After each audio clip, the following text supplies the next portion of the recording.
Hello दोस्तों, आप सभी का मेरे YouTube चैनल में स्वागत है। आज हम पढ़ेंगे अध्याय 2 अम्ल क्षारक एवं लवण का लेक्चर 3, जिसमें आज का हमारा टॉपिक है आयनीकरण, जिसको आयोनाइजेशन भी कहते हैं। तो इस टॉपिक में आगे बढ़ने से पहले चलिए आयनीकरण के बारे में देख लेते हैं कि जो आयनीकरण वह क्या होता है या आयनीकरण किसे कहते हैं।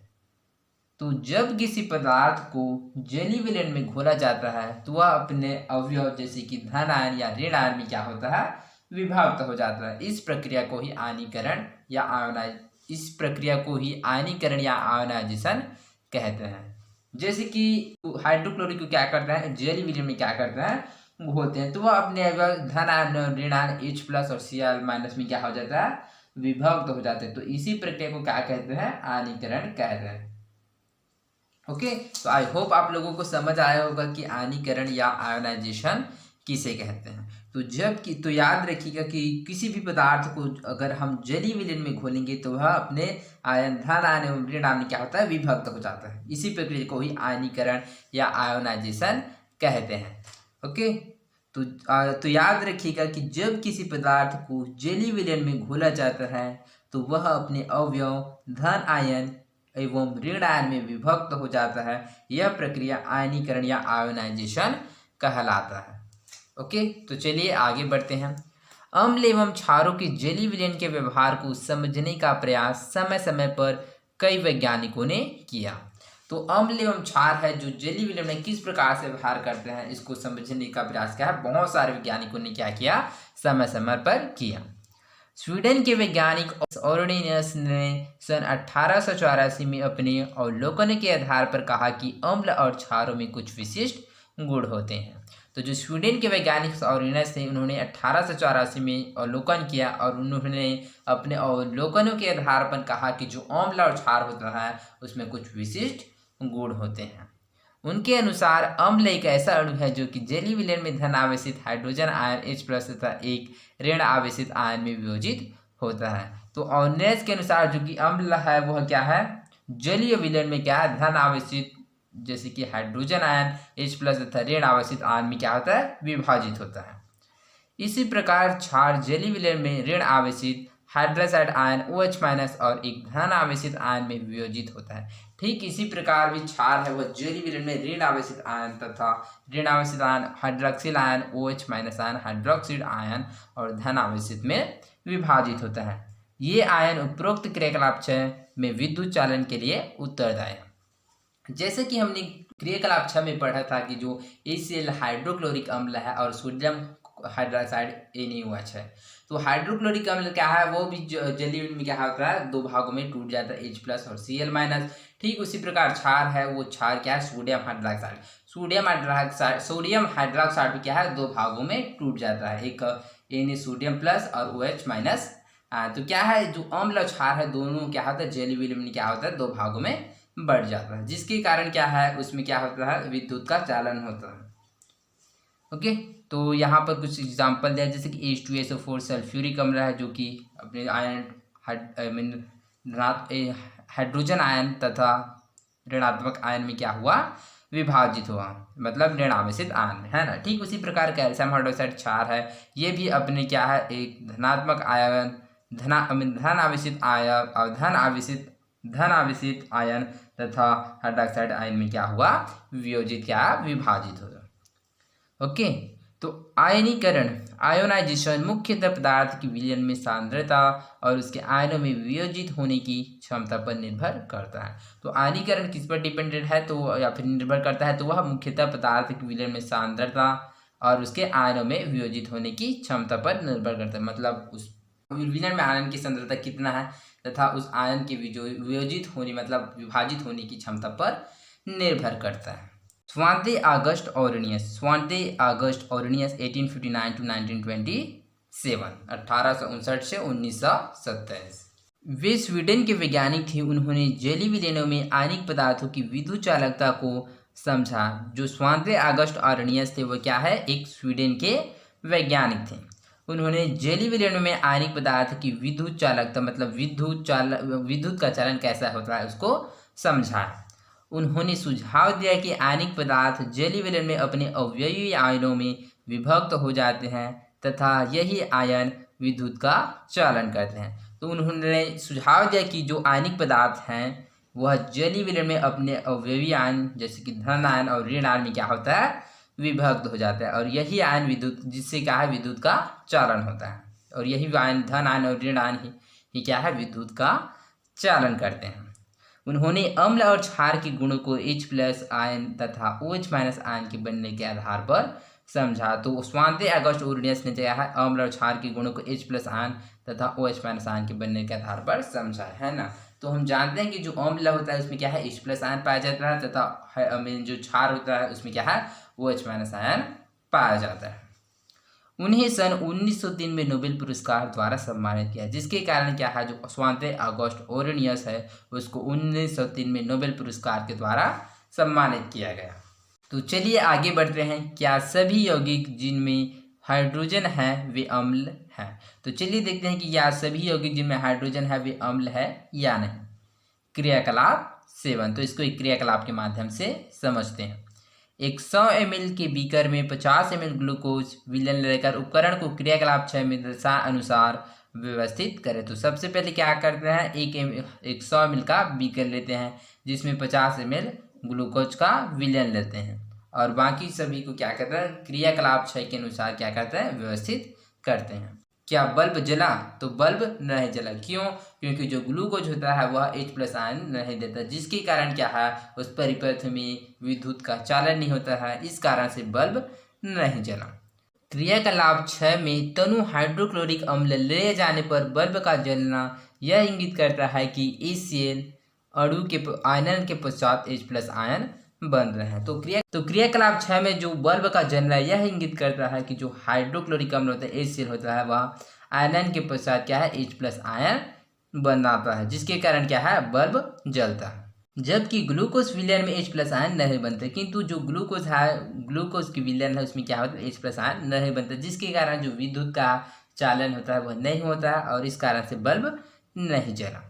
अतः यह आवश्यक नहीं है कि ऐसे सभी यौगिक जिनके रासायनिक सूत्र में हाइड्रोजन होता है वे अम्ल ही होते हैं। तो यह आवश्यक नहीं है कि जो सभी ऐसे यौगिक जिनमें रासायनिक सूत्र में हाइड्रोजन होता है वे सभी अम्ल हो।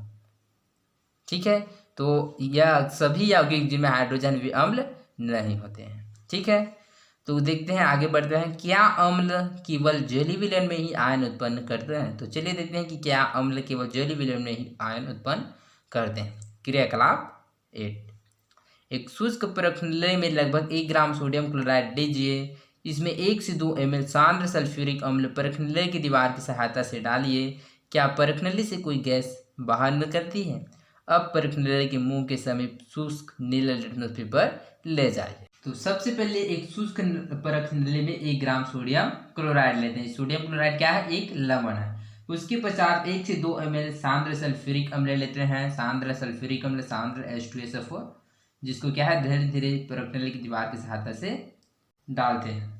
उसके पश्चात देखते हैं कि क्या प्रक्षालक से कोई गैस बाहर निकलती है, तो उस गैस को हम लोग इस बीकर से पहचानते हैं। तो हाँ, उस गैस से क्या है, HCl हाइड्रोक्लोरिक गैस क्या है, बाहर निकलती है। अब प्रक्षालक के मुंह के समीप शुष्क नीला लिटमस पेपर ले जाइए। अब इस प्रक्षालक के समीप क्या है, शुष्क नीला लिटमस पेपर ले जाते हैं ना। तो क्या नीले लिटमस पेपर का रंग बदला? तो नीले लिटमस पेपर का रंग नहीं बदला। अब प्रक्षालक के मुंह के समीप गीला नीला लिटमस पेपर ले जाए। तो गीला क्या है, आर्द्र नीला लिटमस पत्र। ओके, तो याद रखने की जो आर्द्र होता है क्या है, गीला। तो गीला नीला लिटमस पेपर ले जाते हैं। क्या अब नीले लिटमस पेपर का रंग बदला? तो हाँ, नीले लिटमस पेपर का रंग बदला। क्यों? क्योंकि जो अम्ल है वह जलीय विलयन में ही क्या है, अपने आयनों में विभाजित होता है, जिसके कारण क्या है, जो नीले लिटमस पेपर का रंग है वह बदला। क्योंकि HCl है, HCl हाइड्रोक्लोरिक अम्ल क्या हुआ, एसिड या अम्ल है, जिसके कारण वह नीले लिटमस पेपर का रंग बदला। शिक्षकों के लिए निर्देश। यदि हवा में नमी हो तब हाइड्रोजन क्लोराइड गैस के परीक्षण से पहले उसे अनार्द्र कैल्शियम क्लोराइड से भरी नली में प्रवाहित कर शुष्क कर ले। ओके, तो जब वातावरण नमी या फिर थोड़ी ठंडी हो तो क्या है, hydrochloric chloride hydrogen chloride gas के परीक्षण से पहले उसे क्या है, अनार्द्र कैल्शियम क्लोराइड से भरी नली में प्रवाहित कर शुष्क कर, मतलब उसको सूखा कर। उपरोक्त अवलोकन से यह पता चलता है कि HCl हाइड्रोक्लोरिक केवल पानी की उपस्थिति में ही अम्लीय व्यवहार प्रदर्शित करता है, क्योंकि पानी के संपर्क में ही यह अपने हाइड्रोजन परमाणु को H+ आयन के रूप में अलग करता है। तो उपरोक्त इस अवलोकन से हमको यह पता चलता है कि जो अम्ल होता है, या जो इसमें जो बताया गया कि HCl हाइड्रोक्लोरिक बताया गया कि पानी की उपस्थिति में क्या है, अम्लीय व्यवहार प्रदर्शित करता है, क्योंकि यह पानी के संपर्क में क्या है, H+ आयन हाइड्रोजन परमाणु आयन क्या है, H+ आयन के रूप में अलग करता है।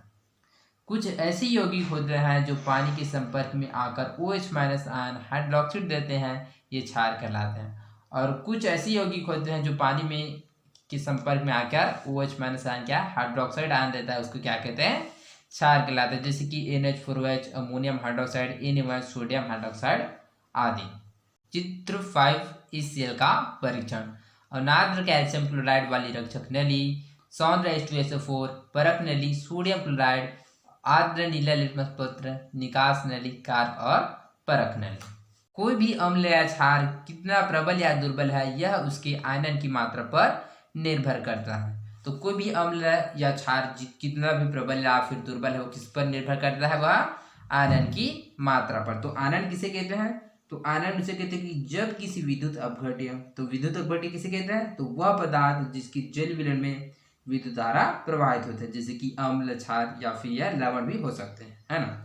को तो जब किसी विद्युत अपघट्य को जल में घोला जाता है तो वह धन आयन तथा ऋण आयन में विभक्त हो जाता है। ठीक है, तो अतः विद्युत अपघट्य के धन आयन तथा ऋण आयन में विभक्त होने की घटना आयनन कहलाते हैं। जैसे कि सोडियम क्लोराइड हो गया, तो सोडियम क्लोराइड किसमें होगा, Na+ और Cl- में क्या हो गया, विघटित हो गया, तो ये फिर विभक्त हो गई। इसी प्रक्रिया क्या कहते हैं, आयनन कहते हैं। तो इसको याद रखिएगा कि जब किसी विद्युत अपघट्य तो को जल में खोलते हैं तो वह धन आयन और ऋण आयन क्या होता है, विभक्त हो जाता है। अर्थात यह आयनन क्या है, किसी भी अम्ल या क्षार की क्या है, उसके आयनन मतलब धन आयन एवं ऋण आयन की मात्रा पर निर्भर करता है।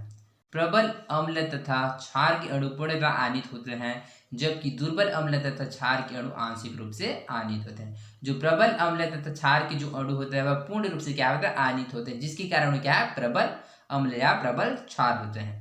किंतु जो दुर्बल अम्ल या दुर्बल क्षार होता है वह आंशिक रूप से, आंशिक मतलब है अल्प रूप से या फिर कम रूप से क्या होता है, आयनित होता है। अर्थात दुर्बल अम्ल या क्षार के विलयन में उनके कुछ ही अणु आयनित होते हैं, ज्यादातर अणु अनायनित रहते हैं। तो जो क्या है, जो दुर्बल अम्ल या जो दुर्बल क्षार है वह कम रूप से क्या होता है, आयनित होता है, जिसके कारण वह क्या होता है, दुर्बल अम्ल या दुर्बल क्षार होता है। प्रश्न पहला है, निम्नलिखित में से अम्लों को पहचानिए। HNO3, Na2CO3, CaOH2 और ACl। तो इनमें से अम्ल है वह HNO3 नाइट्रिक अम्ल और HCl हाइड्रोक्लोरिक अम्ल, जो कि Na2CO3 और जो CaOH2 है वह क्या है, क्षार है। Na2CO3 को सोडियम कार्बोनेट कहते हैं तथा कैल्शियम CaOH2 को कैल्शियम हाइड्रोक्साइड कहते हैं। ठीक है, तो आगे बढ़ते हैं। तो हमारा दूसरा क्वेश्चन है, सल्फ्यूरिक अम्ल प्रबल अम्ल तथा अमोनियम हाइड्रोक्साइड दुर्बल क्षार है, समझाइए। तो सल्फ्यूरिक अम्ल प्रबल अम्ल है क्योंकि यह H+ आयन देता है, जिसके कारण यह सल्फ्यूरिक अम्ल प्रबल अम्ल है। अमोनियम हाइड्रोक्साइड क्या है, OH- आयन देता है, जो कि क्या है, आंशिक रूप से आयनित होता है। आंशिक मतलब क्या, अल्प रूप से आयनित होता है, जिसके कारण है जो अमोनियम हाइड्रोक्साइड वह दुर्बल क्षार है। हमारा तीसरा क्वेश्चन है, जब सोडियम हाइड्रोक्साइड के कुछ टुकड़े को सूखे लाल लिटमस पेपर पर रखा जाता है तब प्रारंभ में रंग में कोई परिवर्तन दिखाई नहीं देता, किंतु कुछ समय पश्चात उसका रंग नीला होने लगता है। इसका कारण यह है क्योंकि जो सोडियम हाइड्रोक्साइड वह है आर्द्रता ग्राही होता है, जिसके कारण वो क्या है, नमी को वायु को क्या है, अपने वायु को क्या करता है, ग्रहण करता है, जिसके कारण उसमें क्या होता है, उस हाइड्रोक्साइड के सूखे टुकड़ों में क्या होता है, जल उपस्थित हो जाता है, जिसके कारण से जो लाल लिटमस पेपर का रंग है वह नीला होने लगता है। ओके, तो चौथा है, ग्लूकोज और स्टार्च के जलीय विलयन अम्लीय गुण प्रदर्शित नहीं करते, जबकि सल्फ्यूरिक तथा एसिटिक अम्ल करते हैं, क्यों। तो जो ग्लूकोज और स्टार्च है वो क्या है, H+ आयन नहीं देता, जिसके कारण क्या है, जो ग्लूकोज और स्टार्च के जलीय विलयन है वह अम्लीय गुण प्रदर्शित नहीं करते हैं। किंतु जो सल्फ्यूरिक अम्ल तथा एसिटिक अम्ल है वो क्या है, H+ आयन देते हैं, जिसके कारण सल्फ्यूरिक अम्ल तथा एसिटिक अम्ल जलीय विलयन में अम्लीय गुण प्रदर्शित करते हैं। तो चलिए आगे बढ़ते हैं। अम्ल व क्षार की विलयन कितने प्रबल। तो चलिए देखते हैं कि अम्ल व क्षार की विलयन कितने प्रबल है। हम विलयन में H+ अथवा OH- आयनों के आधार पर उसकी अम्ल या क्षार के रूप में पहचान करते हैं। तो सही बात है कि हम H+ एवं OH- के आधार पर ही क्या है, अम्ल या क्षार का पहचान करते हैं। जो H+ आयन देता है वह अम्ल है और जो OH- आयन देता है वह क्षार होता है। क्या हम किसी विलयन में उपस्थित आयनों की संख्या जान सकते हैं। तो हाँ, हम जान सकते हैं किसी भी विलयन में उपस्थित आयनों की संख्या। क्या हम यह ज्ञात कर सकते हैं कि विलयन में अम्ल अथवा क्षार कितना प्रबल है। तो इसको भी जान सकते हैं कि जो अम्ल या क्षार है वह कितना प्रबल या फिर दुर्बल है। किसके द्वारा, तो वह है पीएच के द्वारा। तो चलिए देखते हैं कि पीएच होता क्या है पीएच मान। अम्ल एवं क्षारकों की प्रबलता के अंतर को समझने के लिए डेनमार्क के वैज्ञानिक सोरेनसन ने 1909 में एक पैमाना तैयार किया जिसे पीएच स्केल कहते हैं। तो क्या है पीएच स्केल, तो क्या है, अम्ल एवं क्षारों की प्रबलता के अंतर को समझने के लिए क्या है, डेनमार्क के वैज्ञानिक सोरेनसन ने 1909 में एक पैमाना तैयार किया जिसे पीएच स्केल कहते हैं। यहाँ पी का तात्पर्य पोटेंज अर्थात शक्ति है, अर्थात दिए गए विलयन में हाइड्रोजन आयन H+ की मात्रा कितनी है यह पीएच द्वारा प्रदर्शित किया जा सकता है। तो जो पीएच स्केल है जिसमें जो पी का अर्थ तात्पर्य क्या होता है, पोटेंज। पोटेंज क्या है, एक जर्मन वर्ड है जिसका मतलब होता है पावर। पावर मतलब शक्ति। और H मतलब क्या होता है, हाइड्रोजन, अर्थात हाइड्रोजन की पावर बताने वाले स्कोर को क्या कहते हैं, पीएच स्केल कहते हैं। आप ऐसे भी कह सकते हैं कि जो हाइड्रोजन के ऐसे स्कोर जो हाइड्रोजन के पावर को बताता है उसको क्या कहते हैं, पीएच स्केल। तो क्या है पीएच स्केल, क्या है, विलयन में हाइड्रोजन आयन H+ की मात्रा है कितनी है पीएच द्वारा प्रदर्शित किया जा सकता है। ठीक है, तो पीएच स्केल से सामान्यतः 0 अधिक अम्लीयता से 14 अधिक क्षारीयता तक पीएच मान ज्ञात किए जा सकते हैं। तो जो पीएच स्केल होता है वो स्टार्टिंग शुरू से मतलब 0 से होता है और कितना तक, 14 तक होता है। जो 0 होता है वह बहुत अम्लीयता होता है तथा 14 अधिक क्षारीयता होता है। पीएच एक ऐसी संख्या है जो किसी तनु विलयन की अम्लीयता अथवा क्षारीयता को दर्शाता है। तो क्या है, पीएच एक ऐसी संख्या जिसके द्वारा हम क्या है, अम्लीयता और क्षारीयता को जान सकते हैं। और पीएच क्या है, अम्लीयता और क्षारीयता को ही, तनु विलयन की अम्लीयता और क्षारीयता को ही दर्शाता है। किसी विलयन के पीएच को ज्ञात करने एवं तुलना करने के लिए हम सार्वत्रिक सूचक का प्रयोग करते हैं। तो पीएच की क्या है, पीएच को ज्ञात करने या फिर तुलना मतलब अंतर ज्ञात करने के लिए किसका उपयोग करते हैं, सार्वत्रिक सूचक का प्रयोग करते हैं। सार्वत्रिक सूचक अनेक सूचकों का मिश्रण होता है। जो सार्वत्रिक सूचक वो क्या है, बहुत सारे सूचकों का मिश्रण होता है। इसकी सहायता से किसी अम्लीय व क्षारीय विलयन की प्रबलता ज्ञात की जाती है। तो जो सार्वत्रिक सूचक है उसके द्वारा अम्लीय व क्षारीय विलयन की क्या है, प्रबलता को ज्ञात किया जाता है। यह विलयन में हाइड्रोजन आयन की विभिन्न सांद्रता को विभिन्न रंगों से प्रदर्शित करते हैं। जो कि सार्वत्रिक सूचक है वह हाइड्रोजन के आयन को विभिन्न सांद्रता को क्या है, रंगों के माध्यम से प्रदर्शित करते हैं। चित्र 6 जैसे कि आप लोग पीएच मान के बारे में देख सकते हैं, ये रंग सिर्फ क्या है, मार्गदर्शन के लिए दिए गए हैं। तो अम्लीय, क्षारीय, उदासीन H+ आयन सांद्रता बढ़ते क्रम में, OH- आयन सांद्रता बढ़ते क्रम में। तो आप लोग देख सकते हैं कि जो 7 से कम है क्या है, अम्लीयता को दर्शाता है, 7 से अधिक क्या है, क्षारीयता को दर्शाता है तथा जो 7 है वह उदासीन को दर्शाता है। और जैसे जैसे 7 से हम लोग कम आते जाएंगे तो क्या है, H+ आयन सांद्रता बढ़ते जाता है। ठीक उसी प्रकार जैसे जैसे हम 7 से आगे जाते हैं तो OH- आयन सांद्रता बढ़ता है। तो 0 पर क्या होता है, अम्ल बहुत क्या होता है, अम्लीयता होता है तथा 14 पर क्या होता है, बहुत क्षारीयता होता है। क्रियाकलाप 9, नीला लाल लिटमस पत्र तथा सार्वत्रिक सूचक की सहायता से सारणी 3 में दिए गए विलयनों का परीक्षण कर होने वाले रंग परिवर्तन के आधार पर विलयन की प्रकृति तथा पीएच मान नोट कीजिए। तो इसमें क्या है, नीला लिटमस पेपर लेते हैं, लाल लिटमस पत्र लेते हैं, सार्वत्रिक सूचक, इन सभी की सहायता से जो दिए गए हुए ये सभी क्या है, पदार्थ का क्या करते हैं, पीएच वैल्यू क्या, पीएच मान क्या है नोट करते हैं। तो यहाँ पर है 3.5 विभिन्न विलयनों की प्रकृति तथा पीएच मान। क्रमांक, विलयन, लिटमस पत्र द्वारा ज्ञात विलयन की प्रकृति, सार्वत्रिक सूचक से ज्ञात पीएच मान, नींबू का रस, दूध, टमाटर का रस, खाने का सोडा, तनु हाइड्रोक्लोरिक अम्ल, तनु सोडियम हाइड्रोक्साइड, जल, साबुन का जल में घोल, कॉपर सल्फेट, विरंजक चूर्ण, अमोनियम एसीटेट और नमक। तो जब आप लोग इसका प्रैक्टिकल करेंगे तो आप लोग क्या है इसका इस सारणी को भरना। तो चलिए आगे बढ़ते हैं। आप जानते हैं कि पीएच हाइड्रोजन आयन की मात्रा की माप है। तो जो पीएच है वो क्या है, हाइड्रोजन आयन की मात्रा की माप है। क्रियाकलाप 9 में हमने देखा कि क्षारीय पदार्थों के भी पीएच मान प्राप्त हुए हैं। जैसे कि क्रियाकलाप 9 में क्या है, क्षारीय पदार्थों के भी पीएच मान भी प्राप्त है। जैसे कि क्षारीय इसमें कौन कौन सा, जिसके तनु सोडियम हाइड्रोक्साइड है, साबुन का जल में घोल, ये सभी क्या है, क्षार है। किसी क्षारीय पदार्थ में H+ आयन की मात्रा का क्या तात्पर्य है, आइए इसे समझें। तो चलिए देखते हैं कि क्षारीय पदार्थ में H+ आयन है तो उसका क्या तात्पर्य है। शुद्ध जल का आंशिक आयन होता है जिसके फलस्वरूप H+ तथा OH- आयन बनते हैं। तो जो शुद्ध जल है उसका क्या होता है, आंशिक आयन होता है। तो क्या बनता है, H+ और OH- आयन। तो जब आप लोग देख सकते हैं कि H2 का जो जल का है वो आंशिक आयन हुआ तो क्या H+ और OH- क्या है बना। इस आंशिक आयनीकरण के कारण प्रत्येक जलीय विलयन में कुछ मात्रा में H+ तथा OH- आयन उपस्थित रहते हैं। इसलिए अम्लीय विलयन में कुछ OH- आयन तथा क्षारीय विलयन में कुछ H+ आयन उपस्थित रहते हैं। तो इस आंशिक आयनीकरण से क्या है, प्रत्येक जल के विलयन में क्या है, जलीय विलयन में H+ तथा OH- आयन उपस्थित रहते हैं, जिसके कारण जो कि अम्लीय विलयन में कुछ OH- आयन उपस्थित तथा H+ आयन उपस्थित रहते हैं। H+ तथा OH- आयनों की संख्या में व्युत्क्रम संबंध होता है।